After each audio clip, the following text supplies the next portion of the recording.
there, I'm Hallie, and we are just a few hours away from what could be the last major primetime moment of the 2024 presidential campaign against the backdrop of three big crises hitting all at once, both here and abroad. Here in New York, you've got the two running mates deep in debate prep right now, and boy, do they have plenty to talk about. A new escalation of hostility in the Middle East, with Iran firing hundreds of missiles at Israel in just the last couple of hours. You've got the fallout from a devastating hurricane that's killed more than 130 people and isolated thousands in Appalachia. And you've also got the impact of a longshoreman strike starting today that could paralyze East Coast ports and mean a very messy holiday shopping season. All three of these crises come with some serious political questions, like on the Middle East. Who can pitch their candidate as the rightful commander-in-chief? We are already seeing former President Trump, who's been a commander-in-chief, out with an ad blitz now against Vice President Kamala Harris, attacking her foreign policy credentials. You've got the hurricane, too.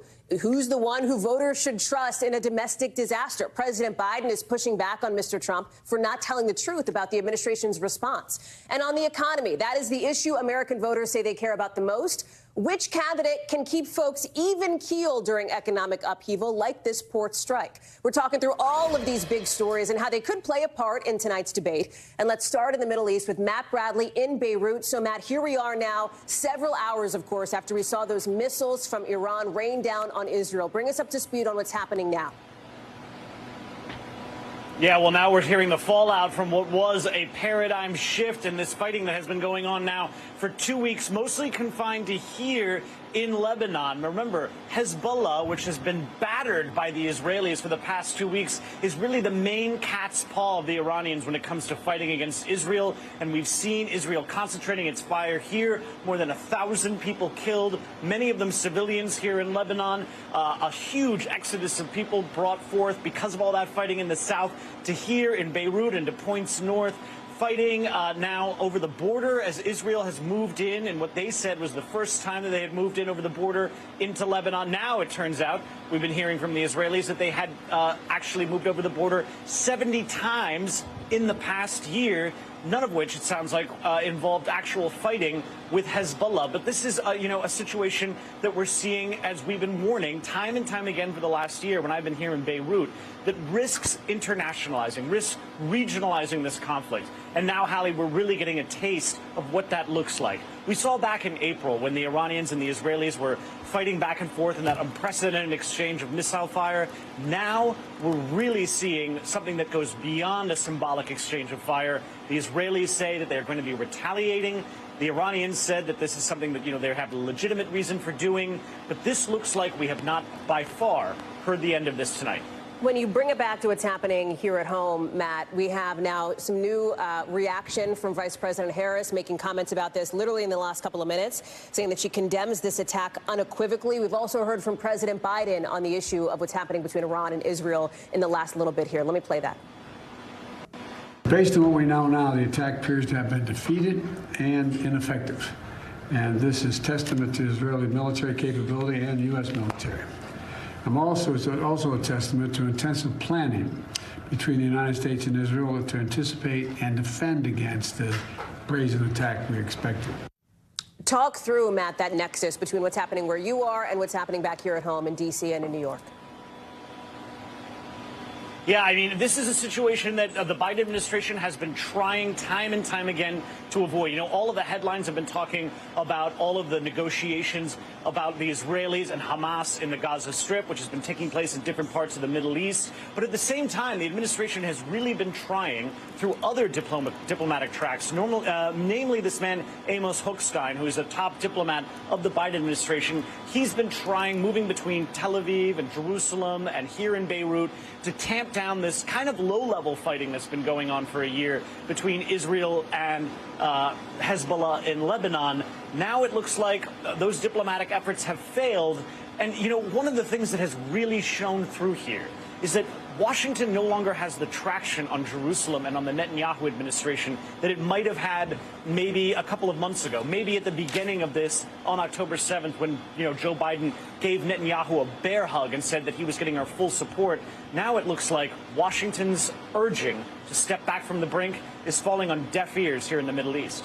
Matt Bradley live for us in Beirut tonight. Matt, thank you very much. We talked about those three major crises that are right now impacting this race for the presidency. I want to bring in George Solis in Asheville, North Carolina, because you, George, are at the epicenter of one of them. It is a staggering number of people who have been killed by this storm across multiple states, at least 130 people, 40 of them in the county where you're standing right now, and the water is still a big concern. Yeah, Hallie, I would say it is the largest concern here in Asheville and the surrounding region. It is still off in a lot of places and no real direct timeline on when services will be restored. Behind me, you might be wondering what you're looking at. That is a 6,000-gallon water tank there for residents that are in dire need of water. They've been filling with these items called bladders for people to take with them for whatever they might need. Some people looking to volunteer here to help and give their time. Others looking to take some of these water to some of those hardest hit regions where people don't have any access. Yesterday, we pressed the FEMA administrator about the resources that a lot of people have said aren't here on the ground. The FEMA administrator telling me, look, we're not going to sugarcoat it. This is a really big task, but we are trying to get to as many communities as possible. I pressed her about her commitment to stay here through the duration.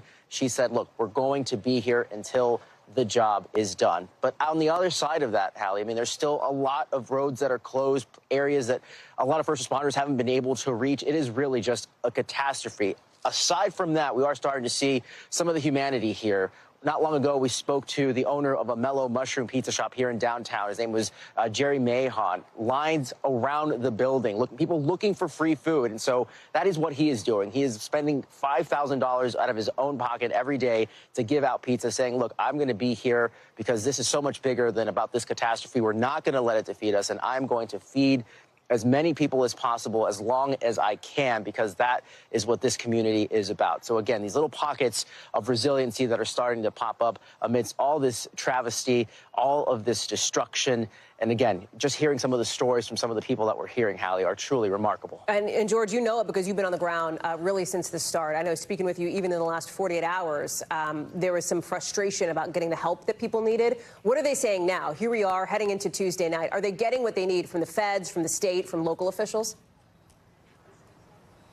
Yeah, and one thing I do want to highlight, it's not just the federal response. Local and state agencies have been on the ground. People coming from outside of the Asheville area. We've seen first responders from Florida, New Jersey, just to name a few, that are all coming in. Granted, it is not perfect. I mean, this was an area that, while they did anticipate some destruction, some flooding from this, obviously this has become, as they say, unprecedented. But nevertheless, those resources slow to move in some cases, but they are here on the ground. And so every day, Hallie, we are seeing more choppers in the air. We're seeing more fire trucks, more first responders just mobilizing across this region. But again, the devastation here is so rampant. I honestly believe that we have only scratched the surface of some of these stories and some of these neighborhoods that are going to continue unraveling here for the weeks ahead. Hallie? George Solis. George, it is just difficult to hear about this, and I know many weeks ahead of recovery and rebuilding, if not months or years. Thank you.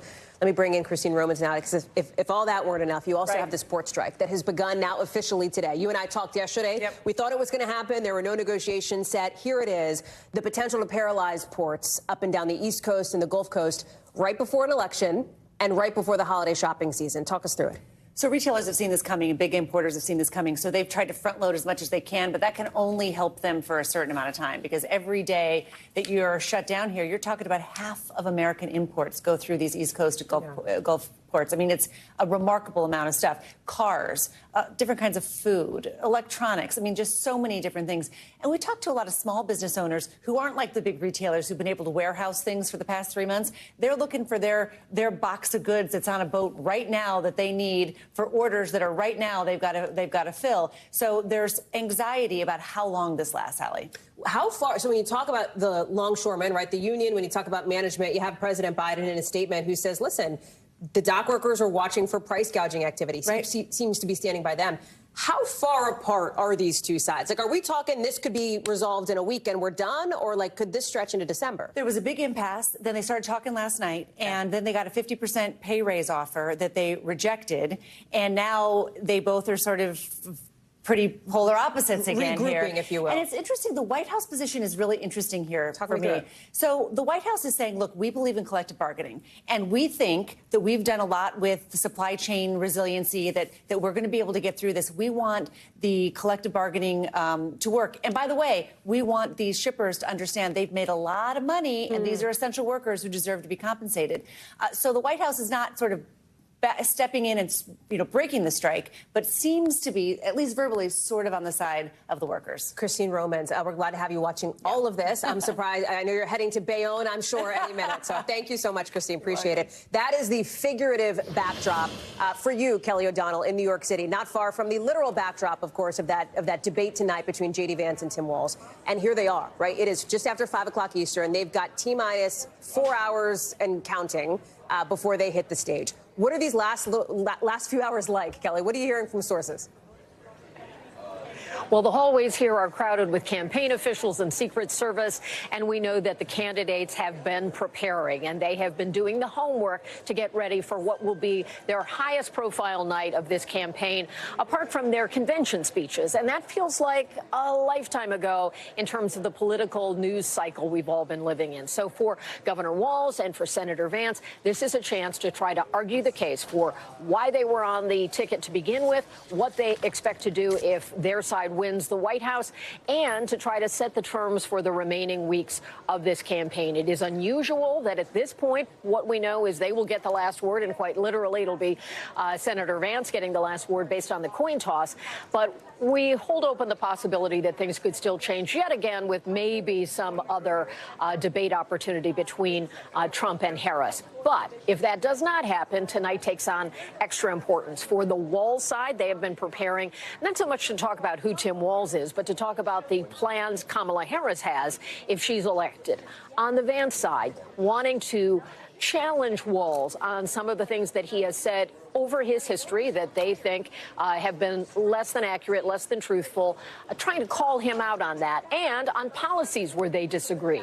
So there could be a chance to see some of the sparks fly between the candidates. On the Walz side, they're saying they hope to not do much of that, to not fact check from Walz to Vance, but Vance intending to try to mix it up a bit. In terms of the expectations, they have said, well, Governor Walz is not as comfortable in a debate environment. That's about trying to lower expectations. They say a Yale-educated lawyer like J.D. Vance, who's in the Senate, the place where debating is part of the job description, that he is well suited for tonight. So we'll see how it plays out. We've seen Vance on the campaign trail taking questions from reporters with an audience of supporters around him. One of the ways he's prepped, he's also had Representative Emmer playing Walz. Walz has had Pete Buttigieg playing Vance. Hallie? Kelly O'Donnell live for us there from Spin. Kelly, we'll check back in with you as we get closer and closer to this thing kicking off. Thank you. Let me go to Steve Kornacki, who's standing by for us at the big board. All right, Steve, so interesting to me when you look at sort of vice presidential debates overall and vice presidential candidates, and specifically these two, one of whom is the least popular vice presidential candidate since we started polling back in the 90s. Yeah, I mean, pretty close to it. You're talking about J.D. Vance there. Let's put in perspective the image of each candidate tonight historically. You're looking back here at the last 10 elections. So that starts us in 1988. We move forward from there. And what you're seeing, you can see at the top of this list, in the 2000 election, and remember, it was a really close one. Yeah. Joe Lieberman was the Democratic vice presidential candidate, Dick Cheney for the Republicans. And look at this, Lieberman 47 positive, 15 negative. That's a net 32-point positive. Cheney 49-17, net 32 positive. Together, the two most widely liked vice presidential candidates that we've seen running at the same time. Now, you get down here and you get to Tim Walz. We're doing these in sort of reverse order here. And you get to Tim Walz tonight, and he is 40% positive and 33% negative. This is our most recent NBC poll. So that is a net positive rating for Tim Walz of 7 points. Now, we couldn't fit these all on one screen, so go with me here as we work our way back. All right, page 2. And you get here, there's 2004, there's Kamala Harris in 2020 when she was Biden's running mate. There's Biden when he was Barack Obama's running mate. You see, he starts the ones Biden does in 2012 who are underwater, more negative than positive, 42 negative, 40 positive. And then that takes us to our final screen. These are the lowest numbers you're going to see, and you're going to find J.D. Vance right here, 32 positive, 54 negative, that is a 45 negative, excuse me. That's a 13-point negative net rating there for him. The only ones that are lower here, there's James Stockdale, see the I, Perot's running mate, 1992. Now, the thing with Stockdale is most people just didn't have an opinion of him, but those who did, there it was. That's one of the most famous of all time. And then there's Quayle. This was when he was the incumbent vice president, Dan Quayle, in 1992. If you remember, he had the incident where he couldn't spell potato. He'd been lampooned during the 1988 campaign a lot, the Murphy Brown controversy in 1992. So he was, Quayle, 26 positive, 56 negative, 30 points underwater. In terms of major party nominees in the modern times, that's the only one lower than Vance is right now. Steve Kornacki, lots to follow there. Steve, thank you very much. Let me bring in a couple people to talk about all of this here. Let me sort of hit pause on what Steve just laid out, because I'm going to come back to you, both of you, on that. But let me go back to where we started this program, and that is on these crises. I mean, 3 huge issues that are going to impact, in all likelihood, this vice presidential debate tonight. And none of these issues, maybe save for the economy, are really in the wheelhouse of either of these candidates. Foreign policy, for example, a hurricane response, for example. Let me start with you, Jen, and how you think Tim Walz is going to handle the likely inevitable questions he's going to face on some of these issues. Well, they're obviously different, to state the obvious. I mean, he has been a governor. He is a governor. So handling questions about hurricane and emergency response, I think he's very well equipped to do that. I think the Middle East as a backdrop right now, and what we're all watching, is not ideal for Tim Walz. What's so interesting, too, is there was going to be a moment when perhaps Tim Walz was going to have the first word on this campaign publicly about the missile strike from Iran and Israel, until Vice President Harris came out just moments ago and made her statement publicly about that, too. I bet that was planned. Because, one, it's important for her she's running to be the commander-in-chief. It's important for her to be out there and being the commander-in-chief, or being the commander-in-chief in training. I will say for Walz, what's challenging is that his superpower is his folksy relatability. That's not, he shouldn't be, nor is it easy to be that folksy and relatable around a crisis in the Middle East. Yeah. Also, the national security positions, national security issues are quite nuanced. It's challenging to describe what should be happening right now in a 2-minute answer. But I think if you're Walz, or if I were advising Walz, I'm giving you advice now, Tim Walz, I would say this. You got to turn it around. You got to turn it back on Trump and on Vance on leadership, and remind people that many of his members of his national security team do not feel he's prepared to be, or should be equipped to be, commander-in-chief. It's ultimately about leadership. Don't get into a debate up there about the nuances of Middle East policy, which is quite complicated and complex. That's my take. Does J.D. Vance even want to have that debate, Hogan? Because the Middle East, regional issues there and in these conflicts, they're not a common part of his speech when he's out on the stump talking with voters here. He's not necessarily a foreign policy forward senator where he is. Right, but a lot of the conversation that J.D. Vance has is talking about the failed, the radical, the weak leadership of Kamala Harris and Joe Biden. He can point around the world and say, listen, we didn't have these wars breaking out all over the place when Donald Trump was in office. And while there are plenty of people that Donald Trump worked with who don't want to support him now, the fact remains we were a more peaceful world when he was the president of the United States. What's fascinating to me is,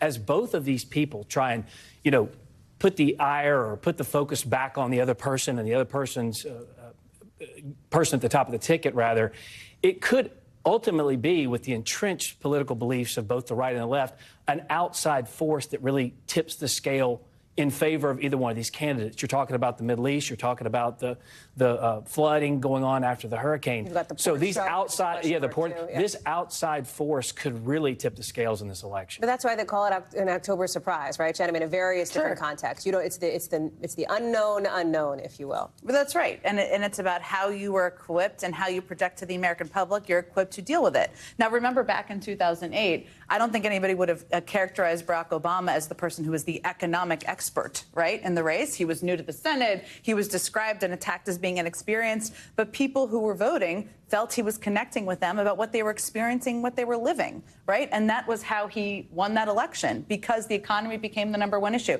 So part of it is about Tim Walz also not losing the core of who he is and how he connects with people, which, again, is his superpower. It's just, how do you do that when you're describing very complex, big global issues? So then, for two people who have been on campaigns, for two people who have been in the White House, what are you watching for tonight? What do you think the key to success is for the Republican candidate here, J.D. Vance? I think J.D. has to point out the fact that the people out there in this country who feel pain right now, it's been caused by Kamala Harris and ultimately Tim Walz. Because, look, Tim has put policies in place in Minnesota that Kamala Harris wishes she could put in place from the federal level. So he's the embodiment of her radical policy. Pointing that out to the American people is important. You also talked about his popularity. I think it's a good opportunity for him to kind of reintroduce himself to the American people because he got slapped so hard coming out of the gate with the cat lady comment and other things. So he has an opportunity to do that as well. But he needs to criticize Tim Walz, too. Again, linking them together as best he can,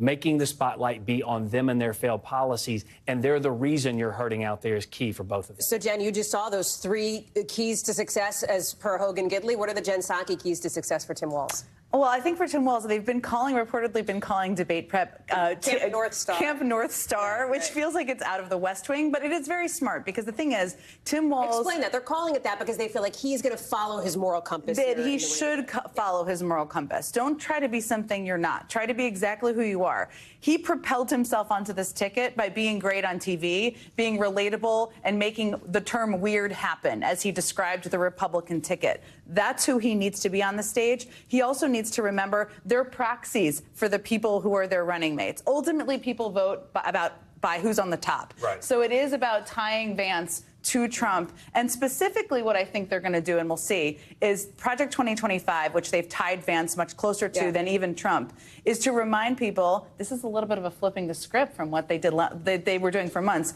that Trump is nearly 80. Vance is a person who is very smart. He's Ivy League educated. He wrote the foreword for Project 2025. He's going to pull the strings. That's what's going to happen here. We'll see if they do that, but that's what I'm hearing they're going to try to do. Jen Psaki, Hogan Gidley, thank you both very much. We'll be talking again throughout the night as we get closer and closer to this showdown. Appreciate it.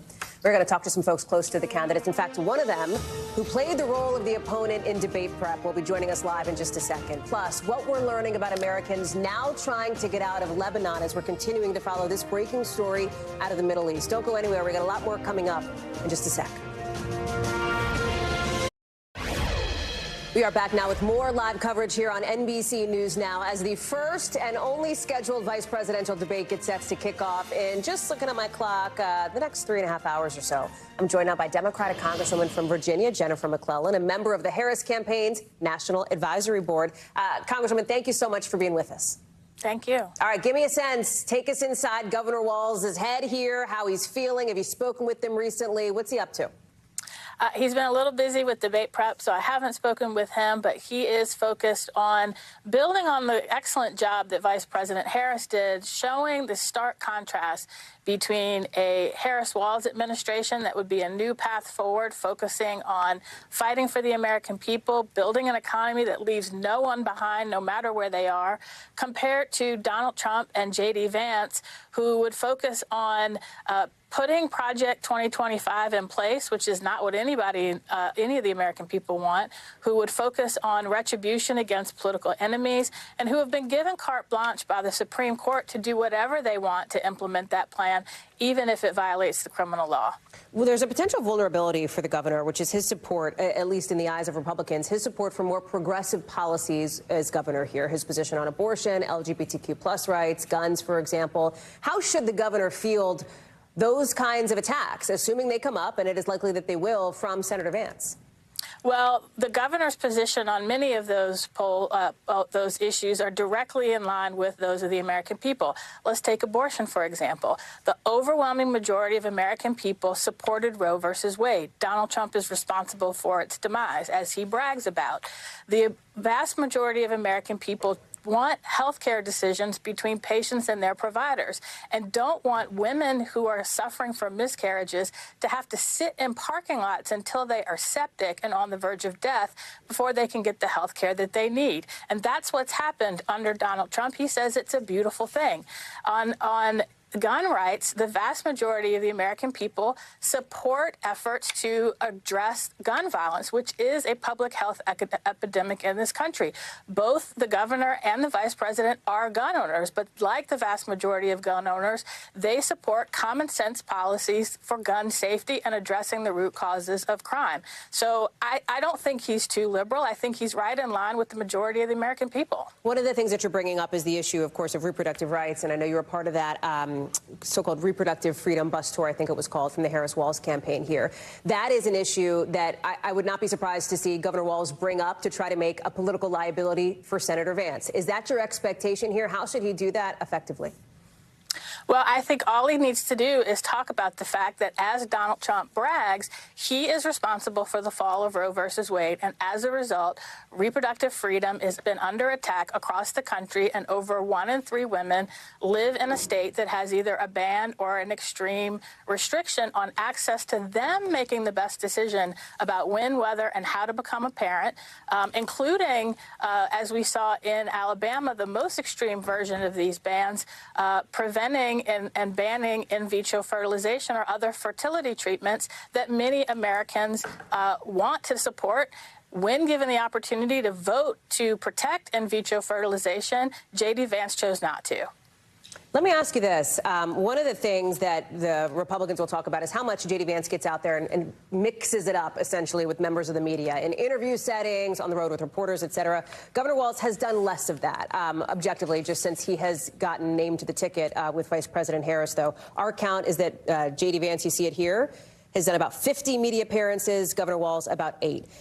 Do you believe that hampers his ability to prepare for a critical moment like tonight when he's on a big stage with a lot of eyeballs?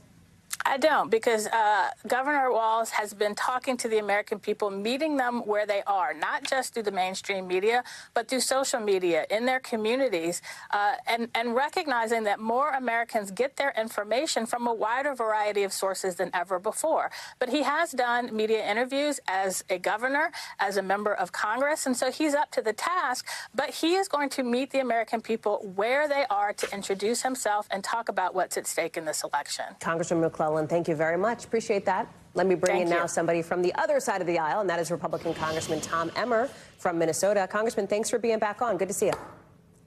Glad to be with you, Hallie. You have been playing Governor Walz in debate prep with J.D. Vance there in that final stretch. So give us a sense. How'd that prep go? What was it like? And how's he feeling now? Well, I was honored to play such a small role, but my job was to be the best version of Tim Walz that J.D. might expect to debate. We spent about a month, myself and our team, going through every single debate Tim Walz has done in his 20 years. This guy, Hallie, is really good at debating. He's short on substance, but he has this great folksy, friendly, deflection, and then he'll randomly throw some numbers and statistics together loosely and sound extremely convincing and move right on.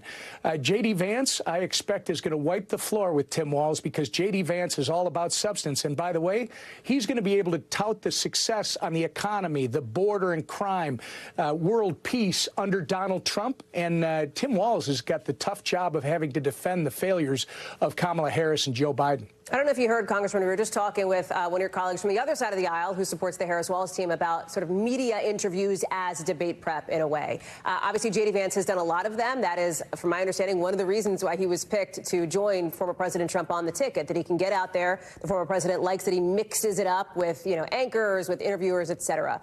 Did you do, all that said, that is still different from like a formal debate setting. Did you do full mock debate sessions as part of your prep? Is that something that J.D. Vance, do you think, is comfortable with? I will let your viewers connect the dots, and I'll answer it this way because I don't want to get in front of J.D. Vance and his team. I actually had the entire costume on, the blue suit with the blue tie, the glasses. We literally did Tim Walz for J.D. Vance. And that's why J.D. Vance is going to be well prepared. He's wicked smart. Again, he's going to talk about the economy. Donald Trump created 7 million jobs, lowest unemployment rate in half a century. Families were making $6,000 more on average, taking home $6,000 more a year. And under this administration, 20% inflation that Kamala Harris has been at the wheel for. The average family is paying $1,200 more a month right now for the same basket of goods, and you've got a border that's wide open and crime that's rampant across this country. It's a pretty easy choice. JD's going to do a great job. Let me bring it back to the prep piece of it, just noting, too, that inflation, as you know, is at its lowest rate in something like 3 years here. When you talk about wanting to prep, though, Senator Vance, was there one thing that you worried about? Like, was there one thing, because you obviously took this role seriously. Honestly, Congressman, you prepped for it like it was the Super Bowl based on what you're describing here, looking at all that tape, getting into the actual, uniform, if you will. Was there one thing that you really wanted to drill Senator Vance on that you were worried about that Tim Walz is perhaps you think excels at? First off, you can say that about inflation all you want, Hallie. The people that I represent are going to the grocery store every week. The prices I was just out doing a whole battleground piece. I get it. People don't feel like the economy is good. I get it. I'm just laying down the baseline for people. The journalists don't want to talk about it. The people see it. What I wanted to do for J.D. Vance is make sure that J.D. Vance sees that Tim Walz is really good at this. I wanted to make sure that nobody underestimates Tim Walz, and I can guarantee you J.D. won't, and he's going to do a great job. One of the things that Steve Kornacki laid out a couple of minutes ago is that Vance is among the vice presidential candidates over the course of the last several decades who has the lowest favorability rating, the lowest approval rating, if you will. I know that you like J.D. Vance. What does he need to do tonight to show the rest of America what you see in him, to flip those numbers around? Well, you got to understand first, Hallie, that the more people get to know Tim Walz, the less they like him. In his last gubernatorial race in Minnesota, he barely won with just over 52%. He lost 74 of 87 counties. He got 37% in those counties. And in his own former congressional district, he lost it by almost 10 points. So the more people get to know Tim Walz and his policies, the less they like him. And I'm going to suggest to you the more they get to know J.D. tonight and his substance, they're going to like J.D. Of course, on the issue of substance, we have seen in the past, and I'm thinking, for example, specifically on the issue of abortion access and reproductive rights, J.D. Vance says one thing, Donald Trump undercuts him, sometimes as soon as the next day on that topic. Are you confident that when Senator Vance speaks tonight, he is speaking for the campaign, the whole campaign? The number 1 and 2 issues for the American public right now are the economy and the border. That is where the issues should be focused. Quite frankly, you believe that he's in the media lockstep with Donald Trump? This is what people are concerned about, and J.D.'s going to do a great job tonight talking about the success that we had when Donald Trump was in office. They broke it, and guess what? Donald Trump and J.D. can fix it very quickly. All right. You talked to him today, Congressman. How's he feeling? J.D.'s going to do a great job tonight. Okay. Congressman Tom Emmer, again, playing that part of Governor Walz in debate prep for J.D. Vance. Congressman, thank you very much for being with us. I'm sure we'll talk again soon. Appreciate it. Thanks, Let's take you back overseas now, because as you know, we are following breaking news with the Israeli prime minister now saying Iran will pay for that barrage of missile strikes that we saw just a few hours ago. All of it as Vice President Harris, in just the last half hour or so, is throwing her full support behind Israel. This is some new sound just into us. We've just turned it around. I want to play it. I will always ensure Israel has the ability to defend itself against Iran and Iran-backed terrorist militias. My commitment to the security of Israel is unwavering. And let us be clear, Iran is not only a threat to Israel, Iran is also a threat to American personnel in the region, American interests, and innocent civilians across the region who suffer at the hands of Iran-based and backed terrorist proxies. Vice President Harris there after you see her here sitting in the Situation Room with President Biden earlier today. All of it as we're just learning that more than 6,000 Americans in Lebanon right now are reaching out to the State Department to try to find a way to get out, with the world watching and waiting to see how Israel may respond. I want to go to Keir Simmons, who is in the region for us tonight in Doha. Keir, the U.S. State Department is also now saying that Iran's got to face some consequences for what happened today, saying that the U.S. is not ruling out the targeting, perhaps, of Iranian nuclear programs. So help us understand the possibilities. I'm not asking you to predict the future, but what are the possibilities of what could come next here?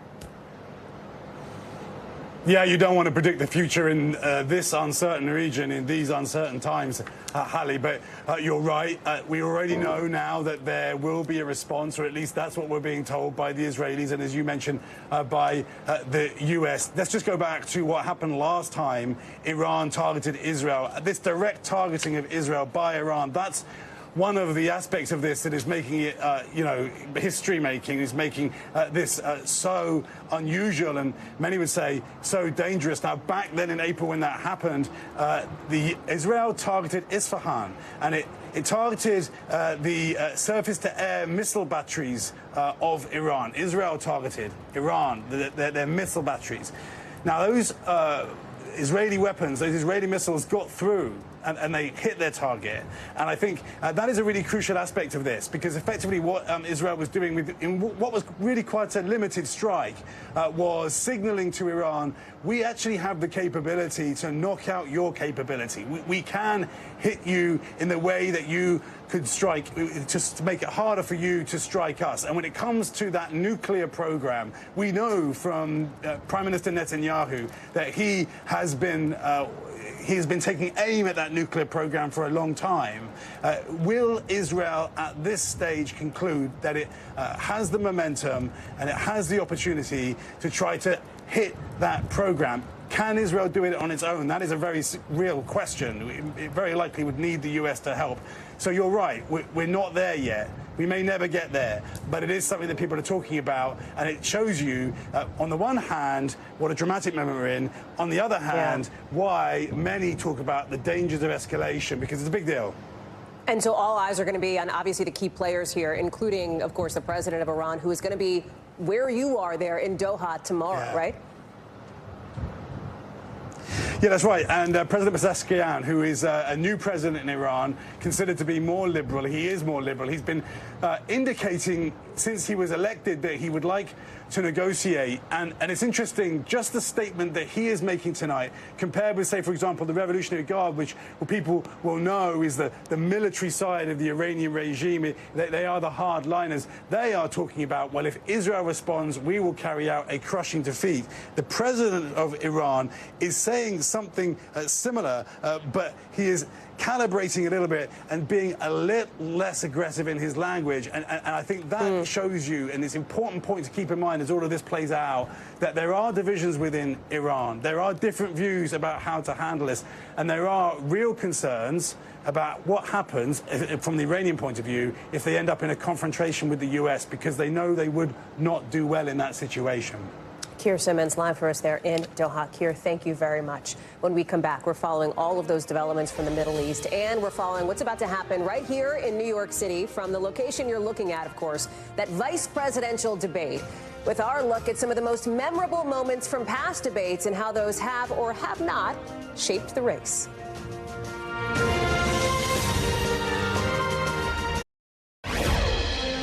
So tonight's vice presidential debate doesn't have the marquee names on the ticket, right? That would be Donald Trump and Kamala Harris. But still, vice presidential debates have taken the spotlight in years past. Some of those famous or infamous clips that have stolen the show and stuck in voters' heads. We're looking back at some of them from years past. Watch.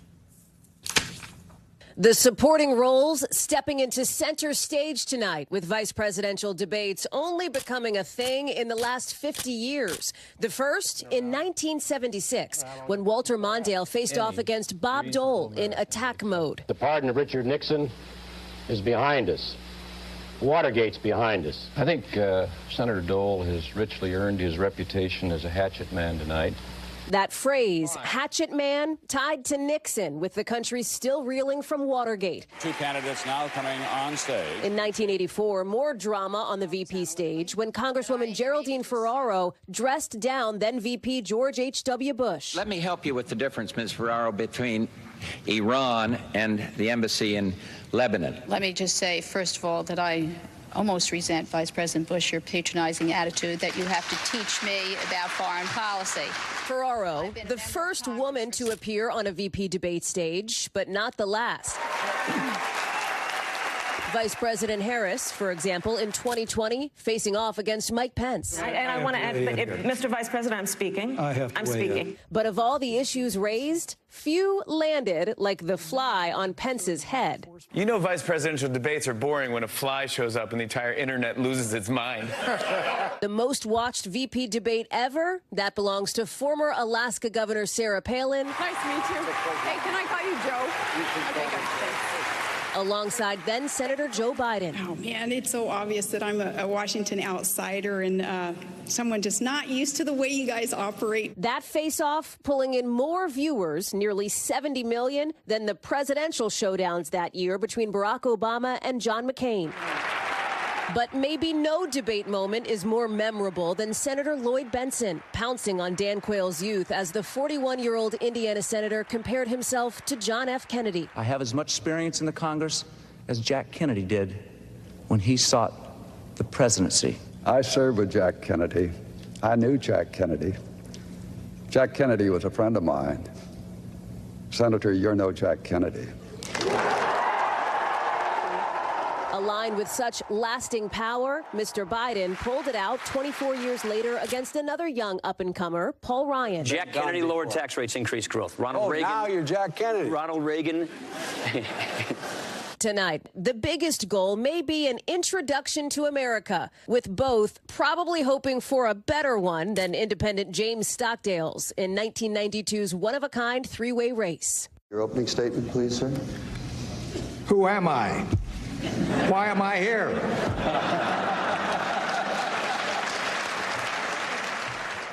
And that introduction is probably pretty important to a couple of candidates, with recent polling showing that about 1 in 5 or 1 in 4 voters still do not know enough about them to make a decision on whether or not they like them. Keep in mind, this is likely their last chance to make an impression in front of the biggest audience they'll have before Election Day. Coming up here on the show, what the closing arguments could look like in what may be that final debate.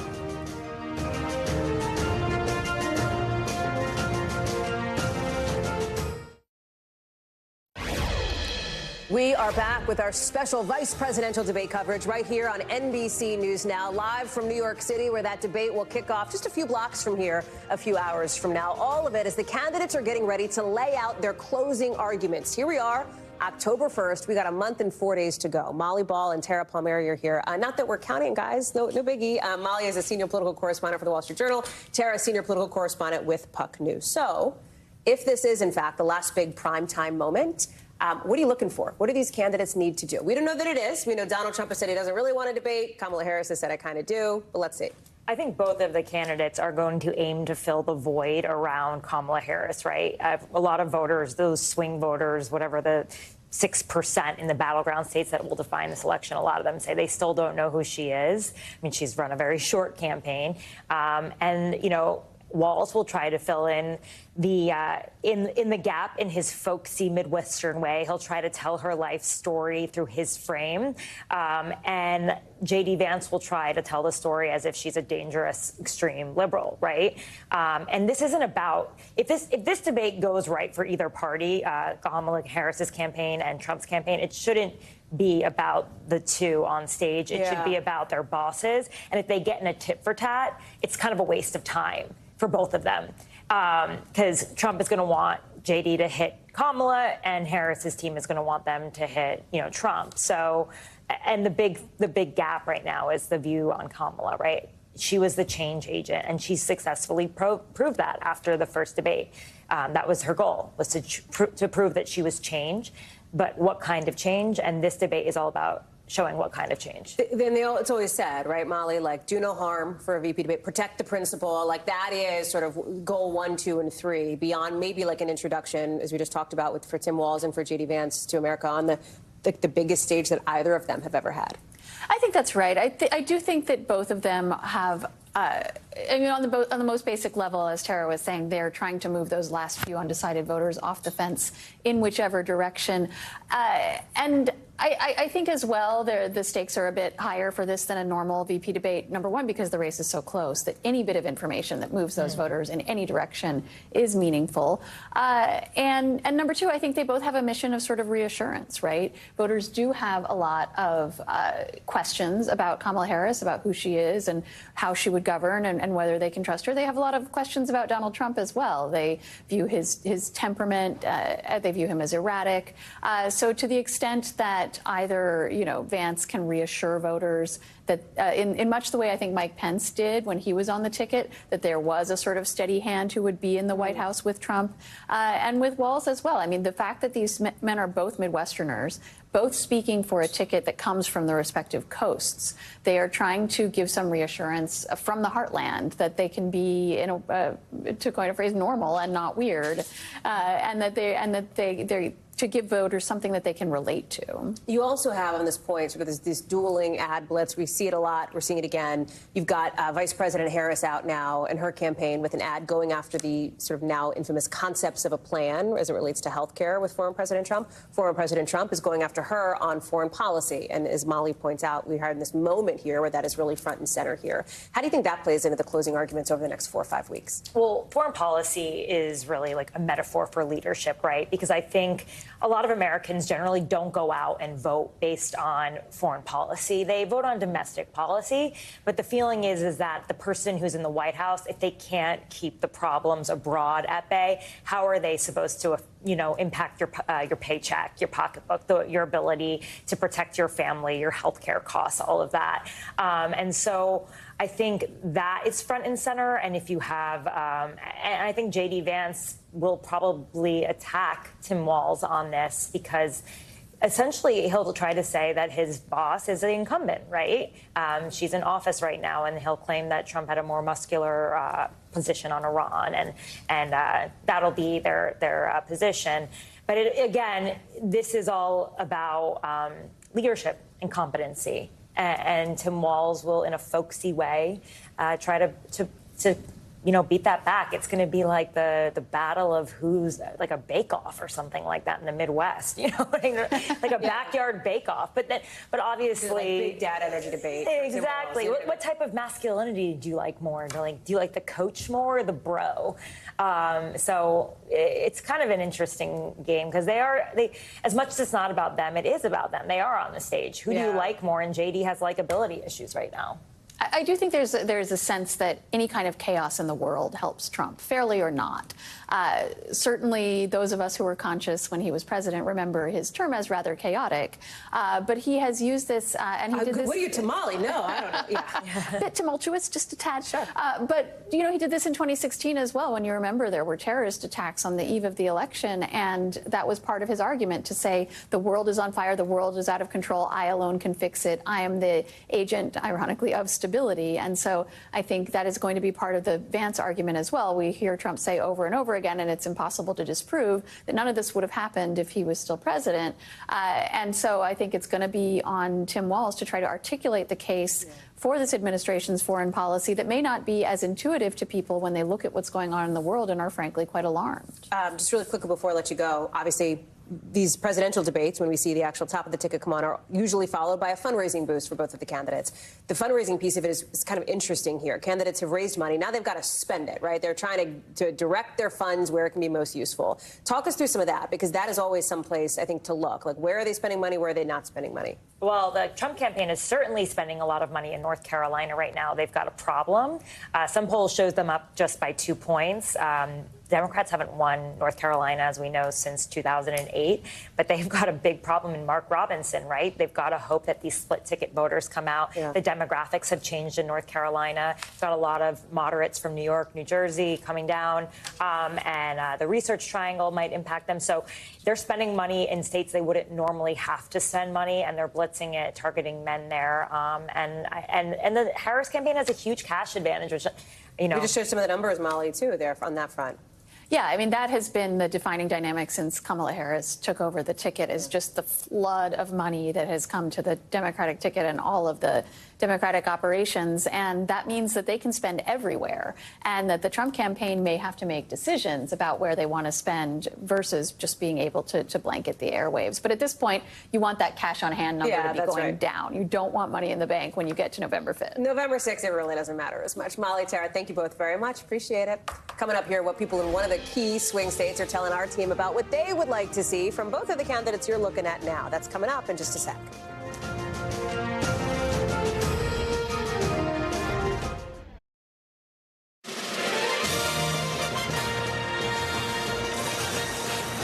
We are live tonight inside the CBS Broadcast Center, where in just a couple of hours, looking at the clock, maybe 3 hours from now, we are going to see a lot going down. A lot of people from those key battlegrounds likely will be watching to see what happens. Will it move the needle? That's the big question. Let's go to one of our reporters in the field now, as former President Trump is in the swing state of Wisconsin. Shaq Brewster is traveling with him. Shaq, talk us through it. What are you hearing from folks? Because we know how high the stakes are in Wisconsin. You've got Vice President Harris at something like like 49% to Donald Trump's 47%. This is all margin of error stuff, right? I mean, this is going to be a real competitive race in a lot of battlegrounds, including where you're standing now. Yeah, and Hallie, we heard just earlier today, Donald Trump definitely addressed that Iran attack on Israel. We heard him talk about immigration fairly extensively, but he also talked about the economy. But, you know, I think the key thing about today's visit to Wisconsin is almost where he's going. Right now, he's in Milwaukee. He'll be having a press conference there, but he started his day here in Dane County. And, Hallie, just so you understand, this is the fastest growing county in Wisconsin. It's one where you have increased voter turnout, about 90% back in 2020. And those margins are usually overwhelmingly for the Democratic candidate. So he's one of the first Republican presidential candidates to come here since the 1990s. But of course, inside of that event, it was full of his supporters, full of people who wanted to hear his message. Again, today, the focus was supposed to be mainly manufacturing and the economy. But a lot of them said that they will be watching what you were talking about, tonight's vice presidential debate. I want you to listen to a little bit of what they told me they hope to hear. I don't know much about the VP, but I hope he does well. I think he shares the same views as Trump, and I'm all for him. I want to hear what Governor Walz is going to talk about security.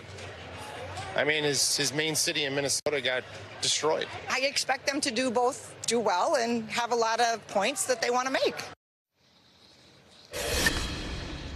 You hear so many folks there putting that debate in the context of how they view the presidential candidates, giving a sense of who they will be focused on in the end. By the way, earlier this week, we talked about NBC News reported that Donald Trump is ramping up his campaign schedule. Donald Trump reflecting that on stage, saying that he plans to have no days off between now and Election Day. And just look at the stops that he's going to be going to just this week alone.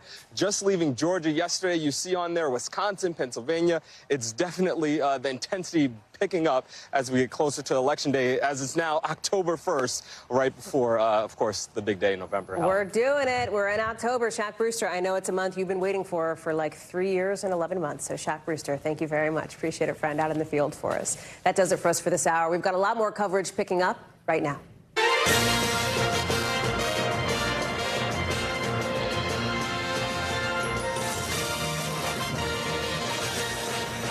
Hey there, I'm Hallie, and we are just a few hours away from what could be the last major primetime moment of the 2024 presidential campaign against the backdrop of three big crises hitting all at once, both here and abroad. Here in New York, the running mates are very deep in debate prep right now.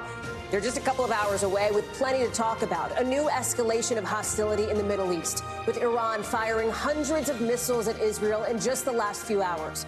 You've got the fallout from a devastating hurricane that's killed more than 150 people and isolated thousands in Appalachia. And you've also got the impact of a longshoremen's strike starting today that could paralyze ports up and down the East Coast and mean a messy holiday shopping season. All three of these crises come with some serious political questions, like on the Middle East. Who can pitch their candidate as the rightful commander-in-chief? We're seeing former President Trump, who has been a commander-in-chief, of course, already out with an ad blitz against Vice President Kamala Harris, going after her foreign policy credentials. On the hurricane, who's the one who voters should trust in a domestic disaster? President Biden is pushing back on Mr. Trump for not telling the truth about the administration's response.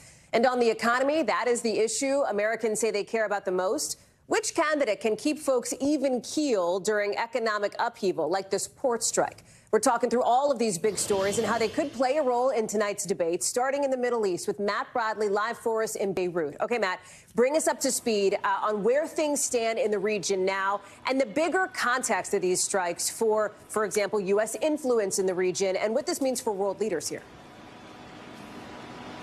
Yeah, I mean, well, we're going to talk I'm going to mention the second question or the second part first, because you're about to hear these two men in this debate trying to lay blame on each other, saying that they're the ones who could be leading the world out of this, you know, really massive conflagration here that really has just become so much worse in just the past 24 hours. And what we're talking about right now is the end of that Iranian huge missile silo that came crashing down on Israel. And astonishingly, when you saw that footage, the Israelis say no one was killed or injured, despite what looked like raining down of these ballistic missiles all over Israel, especially targeting, major military sites. Now, the Israelis are intent on responding, and this means that the entire region, not just Israel and Lebanon, as we've been seeing for the last 2 weeks, but the entire Middle East is hanging on the edge of what could become a region-wide war. This is the sum of all fears that I've been talking to you about for the past year, ever since October 7th, when I was here in Beirut, and we've been talking about this a lot. And, you're about to hear these two men trying to tell each other that, they would be the ones to lead this out, but the world out of this problem. The fact is that this has now become somewhat decoupled from American interests and American diplomacy. We've been hearing this from our own reporting at NBC News. On the website, we had a great story a week or two ago about this. American diplomats no longer have the traction in Jerusalem that they had a couple of months ago. And it's unclear whether or not that would be different under any other administration. This situation, it is increasingly becoming clear, may have a life of its own.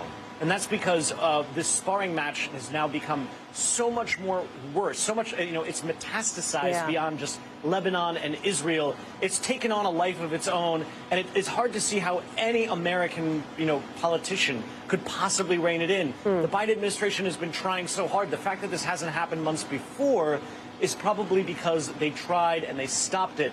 Now it looks as though they have no traction at all. Well, to your point here, Matt, if people are looking at the images on the left side of their screens here and go, well, wait a second, I remember when the Iranians were raining down missiles on Israel 6 months ago. That's because that happened back in April as well. Talk through whether there are any lessons that can be learned from the aftermath of that to what's happening now. Yeah, that's a great question, Hallie. There wasn't World War III, and we thought that there would be, right? And there wasn't. So, and a lot of that was because of the Biden administration's diplomacy. We know from the diplomats, and we know from some of the reporting, especially from, I believe it was the Washington Post was writing about this, that, they were the ones, the Biden administration, who convinced Benjamin Netanyahu not to go full hog on the Hezbollah and move into Lebanon. They were the ones who convinced Netanyahu to step back from the brink. Now, it's really hard to see how the Biden administration or any administration would be able to do that, because now we're talking about, Israel and Iran, both of them are in full-on vengeance mode. This is not the same as what we saw in April. That was really kind of symbolic. You saw those missiles getting swatted from the sky very easily, and then the Israelis responded with a kind of symbolic attack back. This one looks like there isn't going to be symbolism. This is the real deal. Matt Bradley, live for us in Beirut. Matt, we're glad to have you there, and lots to follow, of course, over the coming days and weeks. Appreciate it. Let's take you down to North Carolina, because we talked about that trifecta of crises. Sam, you're standing in the middle of one of them, and that is the aftermath of Hurricane Helene. More than 130 people killed across 6 states. Just horrific, and the stories that you're hearing are horrific, too. Hallie, I'm in Swananoa right now. This is one of those outer reaches of Buncombe County where we had heard how bad and disconnected those communities were, but no one was able to reach them. Authorities just opened up Interstate 40 earlier today, so now we can get back here. This is one tiny snapshot, Hallie, as you see the water that's still standing, cars that are flipped upside down, homes that are crumbled. We saw roads buckled where chunks of them had been pulled out as if there was some sort of earthquake here. Entire parking lots just covered in feet of mud on our drive down here, which was kind of white knuckle. This is the reality right now. It helps to explain why the death toll where I am right now in Buncombe went from 40 to 57. That's the most material update that we've received so far as fatalities related to Helene. And man, Hallie, you can just expect and imagine a situation in which those numbers continue to climb. In terms of the harrowing stories that I heard from today, right now the top priorities for people, obviously electricity, but water is number one. I can't tell you how many folks I've talked to who've said I was so worried about getting my power back, but when you can't turn the faucet on to be able to brush your teeth or to wash your hands or to try to get a drink of water, it changes everything. I talked to parents who wanted water just to get their kids oatmeal. I talked to one woman whose father is on dialysis. She was plugging his oxygen machine into her car for electricity, knowing that she could take days to find another place to get him treatment. Ultimately, she did find it after 3 days. But that's just like a window into the different portraits of what people are dealing with at the moment. FEMA obviously coming under a lot of heat right now. FEMA's come out and said for the region, all of these states that are impacted, some 3,500 federal personnel that are on the ground, 1,200 urban search and rescue. But what the people want to know here is, why did it take until Monday, Hallie, to get water flowing in this area out to people, bottled water, whether you see the water tanker trucks? Like, these weren't there for 48 to 72 hours. That's part of the biggest crisis point that I'm hearing on the ground right now at this hour. And this is one of those crises that is not going to be fixed, solved, recovered from anytime soon. Sam Brock, we're glad to have you there. Thanks for being on the ground. Let me bring it back to Washington here for the fallout from the other big issue we're talking about tonight, that potential economic crisis with that port workers strike. What is the deal, Monica? How much is the White House stepping in to try to get negotiations moving here as those workers are now on day one of a strike that could last for who knows how long? Yeah, there are severe implications here, Hallie, for the supply chain, for disruption, for potential inflation going back up, for the jobs report that we'll know about a month from now. All of that is something that the White House and the Biden administration is keenly aware of, but they are really saying here that the president wants to allow for the process to play out in terms of collective bargaining. He wants the parties to be able to come back to the table and get to some kind of a solution here, because he could technically, with the stroke of a pen, interfere through some kind of legislation that exists to basically force the dock workers back to their jobs. But he's saying he's not going to do that. He's saying essentially that he, again, wants to see if they can try to carve something out here. He's saying also that this is really an important time for ocean carriers to be sure not to refuse to negotiate a fair wage for these essential workers. And he is also trying to make sure there's not going to be any price gouging that comes out of this as a result of people trying to take advantage. So that's something very important that they're tracking, as well as a major potential economic impact here, depending on the length, Hallie. And obviously happening, just about 5 weeks before Election Day. You're getting some exclusive new reporting now as we look ahead to the vice presidential debate tonight, Monica, on a new Harris-Walz campaign ad that may give us some clues about Tim Walz's strategy tonight?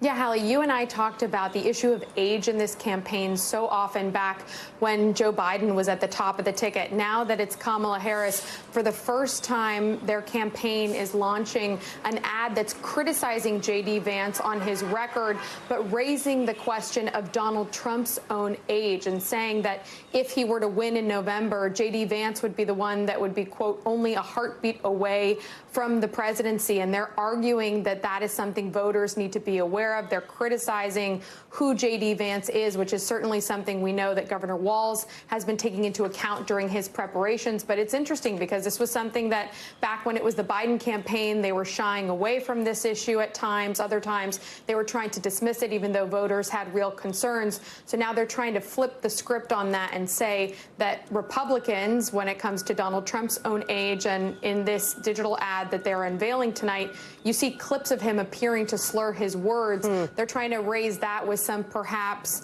voters who are a little bit more independent or moderate who might pay attention to something like that. That's something that they're going to be trying to target battleground voters with specifically tonight. And it may be something that you see Governor Walz talk about as well. Yeah, and you look at the polling on that, Monica, with our new NBC poll, more than half of voters say that Kamala Harris has the better necessary physical and mental health to be president over Donald Trump. Mon, thank you. Speaking of the debate, let's bring it to where it's all happening. New York City, not exactly a battleground, Kelly, but certainly the potential for a battle, at least rhetorically and verbally tonight. Talk us through this, because you're in the spin room here. These are the last couple of hours as the candidates are presumably prepped and ready to go. I spoke with Congressman Tom Emmer, who, as you know, played Governor Tim Walz in debate prep for J.D. Vance. He says he's feeling good. He's ready for whatever may come, sort of talked through some of the dynamics at play. How do you see it unfolding, and what are you watching for? Well, the best part of debate prep is being the one playing the opposing candidate, because that's nothing but fun if you love politics. So for Congressman Emmer or Pete Buttigieg, those are important responsibilities. And from what we know, both of them took it very seriously, studying tapes, looking at the predictable answers, even the syntax and the physicality of the candidates to try to help Governor Walz and Senator Vance prepare for tonight and the unpredictable of what may come. In New York, because CBS is the host, and this is one of their studio locations. This is Spin Alley more than Spin Room, kind of a tight space tonight. And in a studio just around the corner from here, we've seen campaign folks already in, the Secret Services everywhere, and certainly the candidates had a chance to do a walkthrough as well. In terms of the content, J.D. Vance will, we expect, try to be rather on offense and maybe a bit of aggressive, pugilistic would be how the Walz side would call it, Whereas they say Governor Walz, who they portray as being less comfortable in a debate setting, even though he's done debates as a gubernatorial candidate and a member of Congress, that he will be trying to not engage so much with J.D. Vance, but to speak to voters. They want to be sure that he is able to connect with those voters, because they say ultimately this is a key data point, and being able to try to deal with getting the message out. They want to focus on the message and not on a confrontation. From the J.D. Vance side, certainly looking to impress the boss, meaning President Trump, and that will be one metric that will be able to measure, because he will be live blogging or live posting during social media the event tonight. Yes, indeed. Kelly O'Donnell, live truthing, perhaps you should call it, on his Truth Social platform. Thank you very much. Let me bring in somebody who knows, of course, what the former president's response is going to be. That is Caroline Levitt, a senior advisor to the Trump campaign. Thanks for being on the show, Caroline. Thanks so much for having me, Hallie. Great to see you. You too. So listen, you just heard Kelly lay out, Senator Vance perhaps looking to impress the boss, quote unquote. What is Donald Trump looking for in his running mate tonight? Does he want to see an attack dog here on the debate stage going after Governor Walz? Well, first of all, Senator Vance is focused on impressing the American people at home tonight. That's his utmost goal, and we know that he's going to achieve that goal. And President Trump knows that, too. In fact, yesterday, President Trump said he has the utmost confidence in Senator Vance. He has proven to be a fantastic running mate, and he is one of the best promoters and defenders that we have on this campaign of President Trump's vision to make this country safe, wealthy, prosperous, and secure again. There's a lot of turmoil in this country right now, an inflation crisis, an open border crisis. We had Iran launching missiles at Israel just today. I hope that will come up at the top of the debate. It certainly needs to be addressed. The American people are living in fear right now. Senator Vance will be there to assure them that he and President Trump have real plans to end the problems that Kamala Harris has created over the past 4 years. I'm hearing from you one of the things that I've heard behind the scenes from folks close to Senator Vance, which is that he would like to focus on policy and make that pivot to policy to talk about substance as much as possible. But here's the question. He's got a running mate in former President Trump who has in the past turned around and then in some ways undercut his running mate on policy. And I'm thinking of, for example, some questions on abortion access that have come up. So let me ask you this. Are you confident that when Senator Vance speaks tonight on stage, he is speaking for the whole campaign, including his running mate? Oh, absolutely. There is no question about it. Senator Vance and President Trump agree on the things that are most important, the principles, the values that are most important, such as, again, securing our southern border, implementing a peace through strength foreign policy approach that deters our adversaries and strengthens our relationships with our allies, and an economic plan that will put more money back into the pockets of the American people to bring down inflation and cut taxes. Is he prepared then, the senator? You mentioned, obviously, the developing news that we have been following out of the Middle East today, which, of course, are those Iranian missile attacks against Israel. Is he prepared to address that in a fulsome way if this comes up? That is not an issue that we hear him talk about much, of course, when he's out on the stump. Of course he will. As you know, Senator Vance served in the United States Marine Corps. He's a Marine at heart, and he deployed to the Middle East during his time of service to our country. So he fully understands the foreign policy crisis that this country is currently facing. He also understands that Iran would not be launching these missiles at Israel right now if President Trump were still in office. I think you'll hear Senator Vance talk about the deterrence policies of the Trump administration, the fact that President Trump put very tough and effective sanctions on the Iranian regime that made them broke, made them weak. Kamala Harris and Joe Biden, with the support of Governor Tim Walz, lifted those sanctions, and Iran has profited nearly $90 million in oil sales since Kamala Harris has come into the White House. And so Senator Vance will talk about President Trump's success in deterring the Iranian terrorist regime and Kamala Harris's weakness, which has, of course, emboldened them, as we unfortunately saw again today. It is a big primetime moment for both of them. It is likely to be the biggest primetime audience that either of these candidates will see this campaign. That is what happens on a debate night. Those are big nights. It comes as Vice President Harris has suggested she is ready to do another debate with your boss, with former President Trump. He has really brushed that off. Is this going to be the last time that we see any representatives from this campaign on the debate stage? In other words, is there going to be another debate, Caroline, or is this it?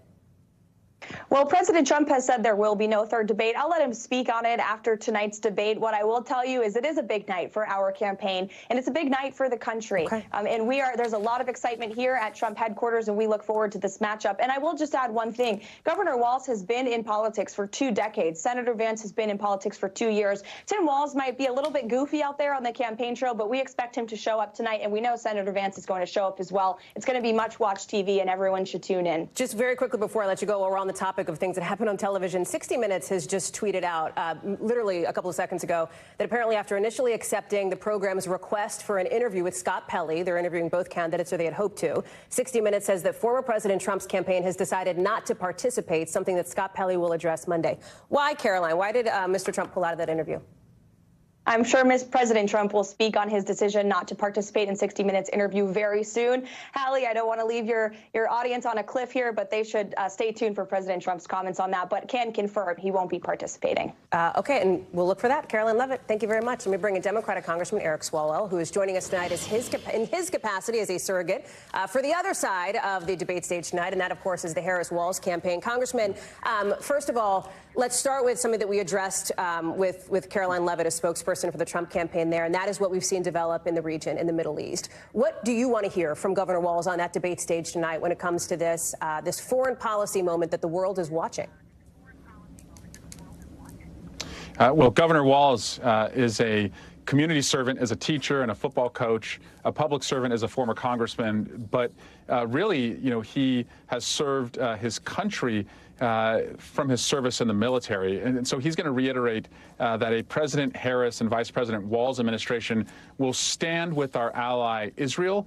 We will not tolerate Iran's escalating aggression against Israel or in the region, and that, the best path forward for security in the Middle East and all over the globe is to have alliances, something that Donald Trump took a wrecking ball to when he was president for 4 years. So we need stability right now. We don't need an ill-tempered approach that Donald Trump will bring. We need someone who's going to make it clear where we stand and what we can do. And so I wonder how much you expect or anticipate Governor Walz to make that case tonight. Do you think that he will be more of that attack dog, quote unquote, as sometimes these vice presidential candidates are, going after, for example, some of the controversies from Senator Vance, of course, false claims about Springfield, Ohio, and the cats and dogs thing, the issues over some of the other things that Senator Vance has talked about, childless cat ladies, for example? Yeah. Well, once Senator Vance admitted 2 weeks ago that he created the story in Springfield to try and animate the issue of immigration, he essentially has set up for Governor Walz to point out that nothing should be believed tonight that J.D. Vance says. But J.D. Vance is frankly irrelevant, other than that if an almost 80-year-old president, who'll be the oldest person elected president if Donald Trump is elected, that this person, J.D. Vance, could be the president, and we should look at him that way. But Tim Walz is going to paint the picture as to the consequences of getting this wrong with Donald Trump. Somebody who looks up to dictators rather than to our allies. Somebody who would put a Trump tax of 60% on the goods you consume at Walmart. So 80% of Walmart's goods come from China. So that means 4 out of 5 of the items in your shopping cart would have a 60% Trump tax if the tariffs he wants to impose are put in place. That's real talk to the American people and has real consequences if Donald Trump's elected. Do you expect Project 2025 to be a talking point? Well, Project 2025, J.D. Vance has heralded it in the past and its policies. Donald Trump is trying to run away from it, but it's his people, his supporters, who are advocating it. But it's really not about, Trump's Project 2025 as much as it is the policies in it, which would force you into a marriage that you don't want to stay in because they're going to get rid of no-fault divorces, that would get rid of the abortion pill or create abortion monitoring where pregnant women would have a tough time crossing state lines to go to a state to have an abortion. That's the freedom that's under attack here if Donald Trump is again president. And that's why Project 2025 is one of the most unpopular policies any presidential candidate has ever been affiliated with, ever. We've talked about the prep for both of these candidates, and both of them have done the prep to get ready for what is going to be a very big stage for each of them tonight. One of the things that I've heard from folks on the other side of the aisle is that J.D. Vance often gets out there and does media interviews. He is, in some instances, they believe, sparring with people, whether it's reporters on the campaign trail, whether it's, people in a studio, whatever.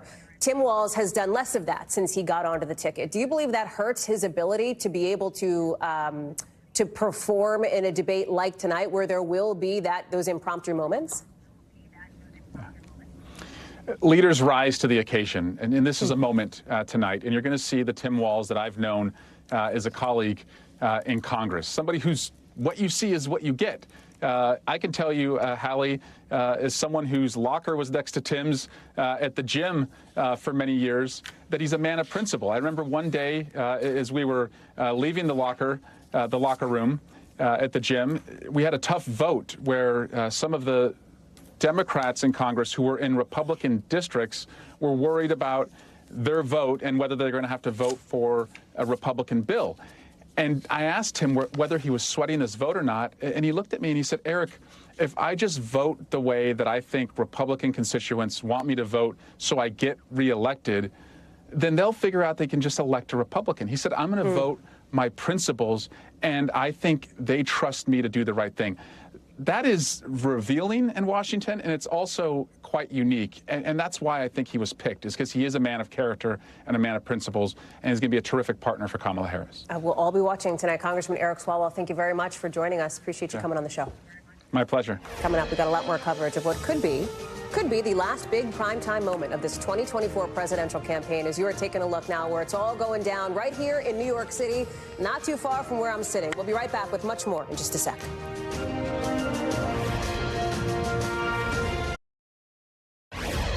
We are back now with continuing coverage, of course, as we get closer and closer to that vice presidential debate coming up now. Looking at my clock, in just about 2.5 hours, Steve Kornacki. Hi, friend. How you doing? I feel like we're going to get used to these positions quite a bit. You at the big board, me asking you to explain everything. Give us a sense as we head into this night. It is October 1st. Here we are, right? Closing stretch, final month.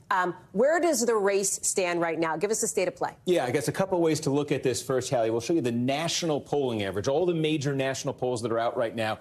Kamala Harris with a 49-46 advantage over Donald Trump. Now, put this in some perspective. The two previous times that Trump ran, in 2016, on this same day against Hillary Clinton, he trailed in the national poll average by 3 points. And on this same day in 2020, running against Joe Biden, Trump trailed in the national average by 7 points. And remember, he lost the year he trailed by 7. He won in 2016, a 3-point gap in the polling and a 3-point gap close to that on Election Day. And the popular vote was not enough, was enough for him to win through the Electoral College. So this looks like to him a lot like 2016 looked.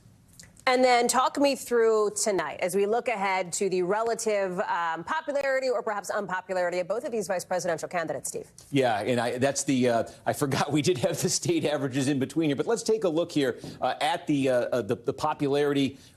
That's the story for Walz. Excuse me, I'm all over the place here. I apologize. Can I just be honest with you? I threw this question at Steve with like 1 second left. I'm sorry. I know you got to get the board ready. And we got it. Okay, it's here. It was a little delayed, but here we go. We appreciate everybody knowing exactly what went down there. So Tim Walz right now has a 40% positive and a 33% negative rating. And what you're seeing here, these are obviously Kamala Harris right now, Joe Biden, Trump, Vance. And look at the bottom. Vance at 32% favorable, 45 unfavorable. What that means is he has a negative 13-point favorable rating, 13 points underwater. Walz is positive 7. This 13-point negative net rating, that's the second worst in modern times for a major party vice presidential candidate in our polling. So between these two, the one who has more image repair to do tonight is J.D. Vance. That's super interesting. Steve Kornacki, thank you very much for that. I appreciate it. Let me bring in some folks to talk about some of this here. Former Senator Claire McCaskill and Republican strategist Joe Pinion, who is with us as well. Senator, you're at the spin room, right? I am. How is it? I would call it a spin coffee shop. Spin closet. Got it. Well, I'm going to very small. Let me put you on pause for a second. I just want to make sure I knew where you were because I'm like, there she is. Where's she coming from? Joseph, let me start with you here because Steve just teed it up, right? The idea that J.D. Vance does not have a lot of goodwill right now from the American people. What does he need to do to flip those numbers around that Steve just talked through? I think he needs to tell the American people the truth, which is that I don't need you to like me, and I don't need you to like Donald J. Trump. But the reality is that when President Trump left office, we were not looking at an expansive war in Europe for the first time since World War II. We were not looking at Iran firing rockets into Israel. We certainly weren't looking at the leader of Haiti being assassinated while the U.S. intelligence had no idea. And we weren't looking at what we have seen all across our southern border, which is a complete and unmitigated disaster. And so I think those are the issues. Do you want a country that is going to function? Do you want a country where we will not have American sons and daughters being sent off to a new war? Or do you want to be embraced with this kind of joy that is devoid of the actual substance of things that the American people are struggling with right now the most? Well, Senator McCaskill, question to you then, right? What does Governor Walz need to do tonight, do you think, to walk out of here feeling like he has accomplished what he needs to? Yeah, listen, I just think Tim Walz needs to be Tim Walz. He's pretty darn authentic. He comes across as very relatable. He doesn't use fancy words. He communicates very clearly. He isn't a Yalie. He isn't a hedge fund guy. He didn't get to the Senate on the back of a billionaire who gave him $20 or $30 million. He's somebody that I think most Americans will relate to. I think that's really important. And I think the policy stuff is important, too, because it's the Harris-Walz campaign that's talking about how they can help people in America, not how they can promote Donald Trump. And this is a guy who went from saying horrible things about Donald Trump to saying he's my guy. So you question whether or not there's really a core there. That's an interesting point, Joseph, because Senator Vance has that has been very litigated, right? I mean, ever since he came onto the ticket, ever since he was on the short list. But it has not been litigated in this kind of setting, right? On a national stage, 5 networks all carrying it in prime time, right? I mean, this is going to be an opportunity in some instances for some Americans to hear for the first time his response to some of the controversies that Senator McCaskill brought up. The fact that he was not a Donald Trump fan, his false claims about Springfield, Ohio, and Haitian migrants there, for example. Look, I think the hard truth is that the world has changed in fundamental ways since Donald Trump came down that elevator in 2015.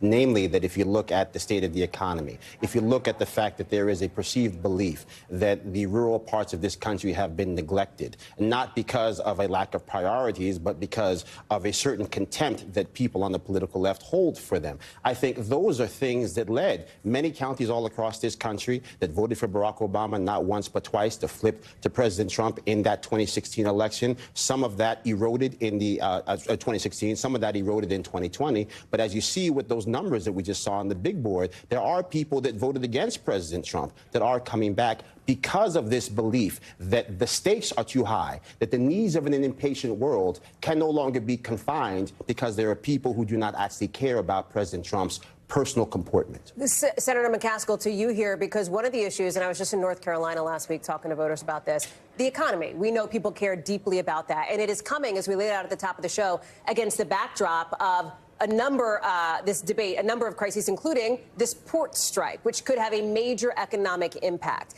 What do you think that the Harris-Walz campaigns needs to do to show Americans that they're the ones better equipped to handle the economy moving forward? And the economy is moving the right direction. Yes, there was inflation, but you know where the inflation was, Hallie? It was all over the globe. Everywhere in the world had serious inflation after the pandemic. But unlike the rest of the world, the American economy is thriving right now in terms of GDP, in terms of job creation, in terms of unemployment numbers. So there is a story to tell there. That doesn't mean people aren't hurting, but that's why she's got some specific ideas about how to help people with housing, how to help people with the child tax credit. And at the end of the day, you got to remember, I don't know how Vance avoids this. He actually said that women in violent marriages should stay in them. And he's also said a woman who's been raped should have to bring that baby to term. That is not the way to get American women to vote for a candidate. The gender gap is so large, partially because childless cat lady's J.D. Vance. Senator Claire McCaskill, Joseph Pinion, thank you both very much for being with us. Lots to watch in the next couple of hours. Appreciate it. When we come back, also lots to watch, of course, in the Middle East, as thousands of Americans tonight are trying to get out of Lebanon, hours, of course, after those Iranian missile strikes against Israel. We're live in the region. Stay with us. More to come as our coverage continues of all things politics and beyond, right here on NBC News Now.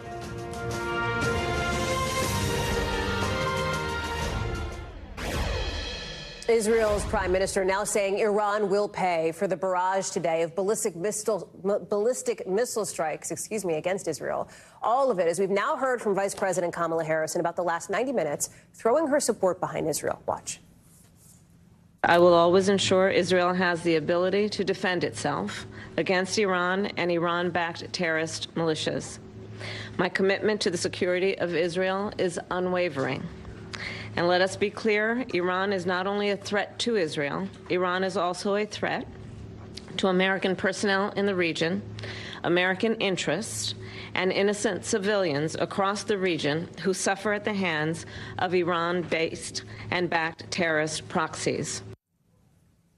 You can see the vice president in the Situation Room there earlier today with President Biden. All, as we're just learning, more than 6,000 Americans in Lebanon right now are reaching out to the State Department, trying to find a way to get out. As, of course, the world watches and waits to see what Israel may do next. I want to go to Keir Simmons now, who's live for us in Doha. And Iran is just saying this is only a look at what it can do. Without making predictions here, talk us through how you see the next few days unfolding, especially with the president of Iran set to come to where you are there in Doha tomorrow. That's right. President Pezeshkian is expected here in Qatar, Hallie, just across the water, of course, from Iran, where these missiles were fired from and then intercepted in the air on their way to Israel and intercepted really effectively. Listen, Iran is in a tricky position from Iran's perspective right now, and here's why. Because on the one hand, if it does not, if you like, and putting it from the Iranian perspective, stand up to Israel, then effectively Israel is going to view that as meaning that it can continue to operate, can continue its campaign. If it does stand up strongly to Israel, then it risks bringing the U.S. into that fight. It risks getting a bigger response from Israel. Now, exactly what has happened tonight, we will see. 200 ballistic missiles are not a small number. We're going to see how Israel responds and the size of that response. It was calibrated last time.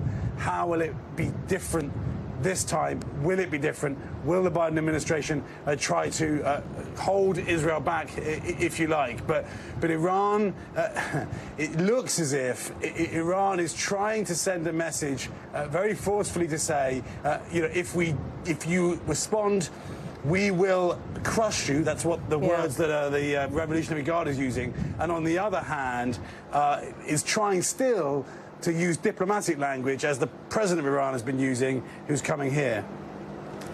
Can I ask you, one of the things that you talk about the climate right now, and from home in Washington, you've got the U.S. threatening, potentially targeting the nuclear program of Iran.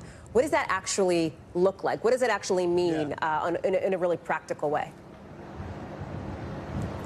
Well, that's a long way, really, although things seem to move fast in this region right now. But that is a long way down the escalatory path, if you like. But in principle, it goes back to what I was saying at the beginning there, Hallie, which is effectively Israel. Just see it from Israel's perspective. As long as Iran is indicating that it will limit its response, then Israel may think that it can keep pushing. And down the line, it may get to the conclusion that it can even target Iran's nuclear program, which is something that Israel, and particularly Prime Minister Netanyahu, have been talking about for a very long time. You'll also remember there was a deal over that program. President Trump left that program in part because it was criticized here in this region because Iran had so many of the kind of ballistic missiles it's now fired. So look, it is complex, but that escalatory path you can see it, and then there are those who are saying, but you can't control it. The more you escalate, the harder it is to control, and there are real dangers. Keir Simmons, thank you very much. I'm glad to have you there with lots to watch for you, I know, in the days to come. Let me bring in our Chief Foreign Affairs Correspondent, Andrea Mitchell, who has covered the Mideast. She also happens to wear the Chief Washington Correspondent hat. You've covered a lot of presidential debates, too, Andrea. So interesting moment here. And let's pick up where Keir left off, because listen, it is likely that if this is not the first question at the debate, it's one of the first questions at the debate, of course. This moment in the Mideast, this escalation regionally here. And it's not really in either of these candidates' wheelhouse. Both campaigns have suggested that the candidates are prepared to talk about it, of course, that they have responses ready to go. What does that look like? Well, first of all, Donald Trump has come out and said this wouldn't be happening if, I were president. He's saying that he could have prevented all of the crises, the war in Ukraine. He could settle that in a day. He could settle this. So he is already putting the White House on the defensive. And frankly, the administration has been kind of all over the lot. They've been saying, we want a ceasefire. They've been pushing Israel for a ceasefire, even after the strike that got Nasrallah on, which was confirmed on Saturday. They were still talking about a ceasefire at the State Department. Now today, the State Department is saying they won't rule out going after the nuclear program. Right. Now, they've been saying that they're worried about the nuclear program, that they're a week or two away from having enough nuclear fuel for one weapon, which is dangerously close to break out. Not that they've weaponized it, but that they could, have a bomb. Not that they could deliver it. But still, for them now to be saying that they would go after the nuclear programs, which are, hidden deep underground and would require, that would be creating a war. This is the same administration that's saying we've got to de-escalate. Yeah. So they're trying to put, the bear hug again around Netanyahu, and the politics of this are terrible for the administration right now. And it comes as we are dealing with the crisis from Hurricane Helene, of course, in North Carolina and Tennessee and Florida and beyond, dealing with the impact economically, as we just talked about a bit, of that port strike that is now on day one of who knows how many here. These are all issues that these candidates are going to have to manage and juggle tonight, and that the candidates at the top of the ticket are going to have to juggle for the next 5 weeks. And we've always said that you don't know what's around the corner. No campaign has had as many surprises as this, but even the past campaigns where you had, Access Hollywood and the WikiLeaks and a lot of things happening in October. But here you've got not only a change in the top of the ticket on the Democratic side, but with just 5 weeks to go and the likely final debate tonight, you've got all of these other things happening. The economy, which has been really percolating, wonderfully for the administration, a soft landing, even though it's not yet translating into the way people feel at their kitchen tables.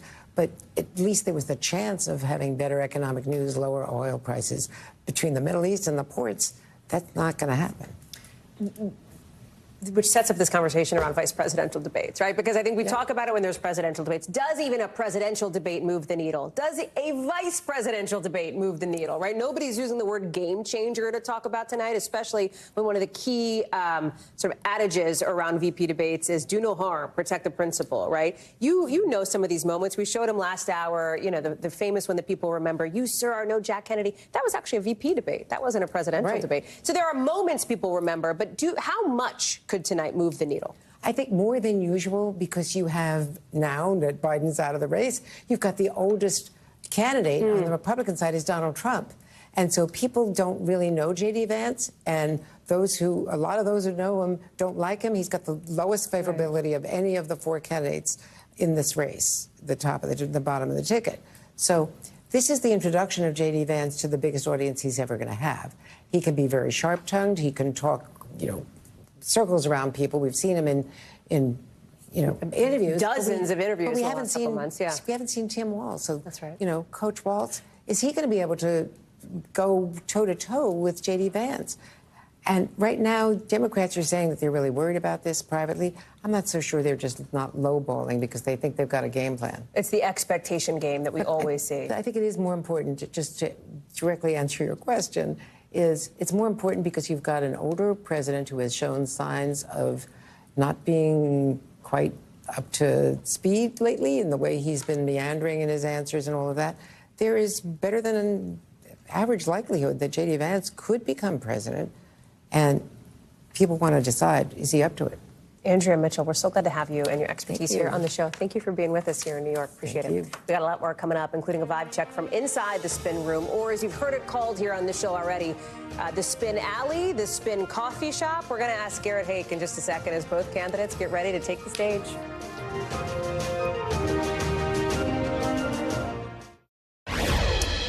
We're getting closer to the vice presidential debate. The countdown, it is 6:46 p.m. Eastern. 9 o'clock Eastern is when it begins. Guys, we're the minute by minute for you as this thing gets ready. Garrett Haake also counting the literal seconds, I'm sure, Garrett, as you are live for us here in the spin room. Can I just ask you, is it really as small as all of our guests have been suggesting that it is? Yeah, Hallie, I'll give you a quick tour here. Okay. I mean, yes, it is quite small. This is that the tour? Alley. A room not quite. Turning Pantry, around. closet. I mean, That's not so bad. Y'all are dramatic. That's fine. I mean, it's gonna get real cozy when all of our closest friends are in here later tonight, when the candidates are here, or when their spinners are here, and perhaps J.D. Vance himself, we are told, may come and want to talk. A very Trumpian move to come out and declare your own victory after your debate. But my money's on a Vance appearance here tonight. But of course, we've got a lot of time between now and then. So talk me through expectations for tonight. I'm getting all my sort of thoughts in order here of the things that I'm looking for. So specifically, I think big picture, right? We know who these candidates are because we've been covering them now for several months. A lot of America, though, doesn't know, right? But 1 in 5, 1 in 4, depending on the polling, say they're just still not sure about either one of these vice presidential candidates. So I'm looking for that. I'm looking for Governor Walz. How much is he going to be pressed on those progressive positions he took as governor? J.D. Vance, how much is he going to be pressed on some of the stuff that's been litigated? His sort of initial opposition to Donald Trump, what he would do if he became commander-in-chief. Give me your list. I know you have one in your head. Yeah, look, to me, I think the person we're going to hear the most about tonight from both of these men is Kamala Harris. I think both of them have a mission here tonight, and it's still to define the Democrat at the top of the ticket. Tim Walz, as you point out, is a bit of an unknown, but I think he, even more so than Vance, understands that his job is to make the somewhat still unknown vice president into a three-dimensional human being, someone that people can picture as leader of the free world. And for J.D. Vance, I think it's attack, attack, attack. I have every reason to expect that he's going to be on offense, particularly on immigration. That's what Donald Trump suggested to me when I spoke to him earlier today, would be how he would judge a J.D. Vance victory. And if we know anything about how it goes in Trump world, you've got that audience of one. You've got that expectation that Trump wants to see Harris hammered on immigration. He thinks that's the issue this race will be decided on. And I think J.D. Vance is going to be, pretty focused on the attack. On Tim Walz, yes, but mainly on the person at the top of the ticket. That's who voters ultimately are choosing. Yeah. I think that's who Vance is going to be setting out to bring down a couple pegs tonight. All right, Garrett. So what is the thing you haven't said on TV yet today? What's the nugget you're saving for 8:01 that you're going to give us a preview of now? Oh, you're robbing Peter to pay Paul here, Hallie. Look, I mean, to me, the thing that I keep going back to is conversation with Trump advisors from a couple of weeks ago, and they said, look, at the end of this race, nobody's going to be popular. You look at the polling right now, Tim Walz is the most popular of the four of these people still running in this race. Those numbers will come down. People keep saying, what is J.D. Vance going to do to reintroduce himself, try to come off more likable? I don't see that happening. I think this has all the potential in the world tonight to be a race to the bottom, just a bitter, nasty, mudslinging debate here between two folks in a race that has a lot more nasty it could still get in the next month and a day. Garrett Haake following all of it for the next month and a day, and maybe longer than that. We shall see. Garrett Haake, thank you very much. Rewrite my 8 o'clock live shot now. You're welcome. Thank you, friend. Appreciate you. Garrett's going to go rewrite. We're going to go check in with our team in some key swing states about what voters there want to hear from the candidates. How much are they engaging and tuning in and getting into it? All of us as our coverage of the VP debate continues live from New York. We'll be right back.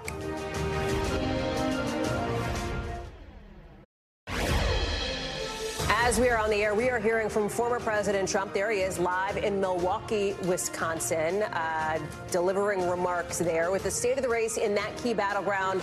A lot like the rest of the country, right? Competitive, close, neck and neck. It's inside the margin of error here at the latest New York Times Siena College poll. It's just about 2 points separating these two. Shaquille Brewster is in Wisconsin now, where the former president had been earlier. Election day is a month and 4 days away, roughly, right? But early voting has already begun in some states. It's going to start where you are in just a few weeks from now. What is the sense that you're getting of what voters want to hear from these candidates? The presidential candidates, the vice presidential candidates, any of them? Yeah, there are those voters who are still paying attention. I'll tell you, Hallie, though, here in Wisconsin, there are plenty of voters who have already returned that absentee ballot because they just want to close their ears, turn off the TV and stop watching those ads and have their say done. But, when you talk to voters here, the issues that come up are what you see reflected in polling oftentimes. It's the economy, inflation, immigration. That was certainly reflected in the conversations I had with many of the supporters here in Dane County, Wisconsin, as they came out to see former President Trump. But I want to play for you a comment and a little exchange I had with one of the candidates, a local candidate who's out there knocking doors. One of the questions I asked him was, what are voters telling you they care about the most? Listen to what he told me. A lot of it right now is the economy. A lot of it is illegal immigration. They're concerned about their, protecting their values and their homes. Every household is having an effect on the last administration. And so people are starting to, at least listen to you, as in the past they would slam the door in your face. And the interesting thing about the visits that you saw today, Hallie, here in Wisconsin, is that Donald Trump went to Democratic strongholds in this state. You talk about Dane County, a place where there was 90% turnout back in 2020, where where Joe Biden won with 76% of the vote. You see him trying to get that message even into Democratic areas today, as all eyes tonight will be on that vice presidential debate, Hallie. Shaq Brewster, thank you very much. Let me bring in Sophia Kai and Molly Ball now. Sophia, a national politics reporter at Axios. Molly, senior political correspondent with the Wall Street Journal. So what do you think of what you just heard? It is interesting that these voters seem to be open to a Republican pitch, even in a strongly Democratic area, because of those pocketbook issues. And this is, as Shaq was saying, this is what you see in polls, that there are a lot of particularly working class voters, particularly voters who are feeling economic pain, voters who don't have college degrees, voters who live paycheck to paycheck, who are saying, my life is hard and I'm looking for change. That's right. And you look at the numbers, and we just did this story on this. The markets are setting record highs. You've got inflation the lowest it's been in 3 years. The unemployment rate is 4.2%. And people don't feel good about it. Like what I hear a lot is, but I'm paying a lot for groceries. And that doesn't feel good, or it doesn't feel good to pay a lot for gas, right? So there's this spotlight on the economy, Sophia, as you have some reporting today on strategy here and the way that Vance is hoping to cast Walz as too liberal for a lot of Americans. Talk us through that. Yeah, so we saw from the New York Times Siena poll that Walz is more favorable in the Midwest. And keep in mind, both of these men were picked for the same two reasons. They're supposed to be good on TV, and they're supposed to be representative of the working class and folks in those swing states in the blue wall. And that's really key for them. And that's exactly the image that Vance is going to be trying to cut into for Walz. And you're probably going to hear him bring up some of the policies that he signed into law as Minnesota governor. Yeah. All of that, of course, as this issue of fact-checking is very much on the table. It sounds like the moderators of this debate are going to take somewhat of a back seat, right? There's always these philosophies of thinking. Is it up to the candidates to fact check each other? Is it up to the moderators to fact check each other? It feels like in this cycle where the Commission on Presidential Debates is not actually running the debate, it's kind of a jump ball on how various networks and moderators want to handle it. Look, I think it is always on the candidates primarily to call each other out. That's the point of a debate, is that the candidates can debate. Yes. They can take each other on in real time. They can contest each other's theory of the case, contest each other's arguments, contest each other's facts, if that's what they see happening is that the other person is not telling the truth. I tend to think it's good for moderators to take a light touch. That's not to say they shouldn't push back. They shouldn't follow up. Of course, they should do that, like a good interviewer would do. But, the moderator fundamentally shouldn't be part of the story. What should be the story is the exchange between the candidates, because voters come to these debates looking for information, looking to get to know these candidates, and that's what the venue is for. I'm actually going to take a bit of a contrarian view. I think it has been a big issue this cycle, primarily because Donald Trump is someone who doesn't want to be fact-checked. He made it an issue before he got on stage at NBJ. Axios had some reporting that that was the reason that interview was delayed so much, is because Trump didn't want to be fact-checked. And then at the last debate, when he was debating Harris, even before the debate finished, his allies started attacking the moderators for fact-checking him. I mean, the facts should be the facts. And here, I think if the reason that, moderators are lighter on fact-checking is because of how aggressive Trump is, I think, that is an issue. So what are the biggest things that you two will be watching for tonight? Give us a little bit of the playbook, as you're both getting ready to write about it and talk about it over the course of the next 24 hours. Well, you've been talking about this already on the show, but I'm interested in how much these candidates are trying to introduce themselves versus speak for the ticket. So, usually people don't really care who the vice president is. I think that's part of the problem Kamala Harris is having, is that she's been vice president for nearly 4 years, but people weren't really interested. And so both of these men are going to see their mission as primarily defending the ticket, defining the ticket. But I want to know about them, too. And so I'm interested to hear how much they try to redefine and reintroduce themselves as well. I think substance on policy. J.D. Vance is someone who enjoys policy. He's more nuanced when it comes to the details of policy than the principal Donald Trump is. And so it's very likely that there's more of a substantive debate on policy, especially coming from J.D. Vance. Do you think they're going to, either of them is going to play the role of a tap dog here? Vance, absolutely. Yeah. I think Walz needs to not get flustered. We know that's something that he does have a tendency to do. He gets red, but I think his allies in Minnesota really want him to focus on Trump and show that he's able to fend off these attacks from Walz. Molly, Sophia, thank you both very much. As we are now just 2 hours away, of course, from both of those candidates taking the stage. Appreciate it. We're going to have a lot more coverage coming up right here on NBC News Now, live from New York City, as we are getting closer to what may be the last primetime debate of this political season. We've got more coverage picking up live from the spin room right now. Thanks for watching. Stay updated about breaking news and top stories on the NBC News app or follow us on social media.